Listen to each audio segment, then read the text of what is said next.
नमस्कार शेतकरी मित्रांनो, सध्या जर आपल्या पिकांचा विचार केला तर उन्हाचं जे प्रमाण आहे म्हणजे टेम्परेचर आहे ते खूप जास्त प्रमाणात वाढलेलं आहे.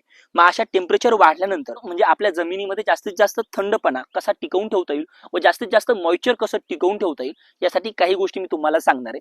पहिली गोष्ट सांगतो, जर आपण आपल्याकडे शक्य असेल तर जर आपण फ्लडिंग केली आपल्या पिकाला तर तिथं आपल्याला मदत होऊ शकते. जास्तीत जास्त पाणी दिलं तर मदत होऊ शकते.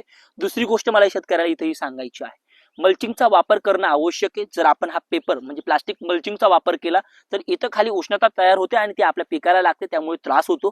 पण याऐवजी जर तुम्ही जैविक मल्चिंगचा वापर केला तर नक्कीच फायदा होतो.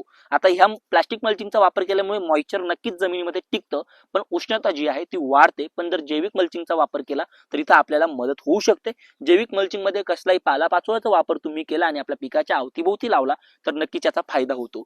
नक्की मागेच आपण सगळ्यांनी एक व्हायरल झालेला व्हिडिओ बघितला असेल, मिलियन मध्येच त्याला व्ह्यूज आले. तर त्यांनी काय केलं होतं, आपल्या याच्यावरती आपला जो मल्चिंग पेपर आहे त्याच्यावरती गेरूचा वापर केला होता.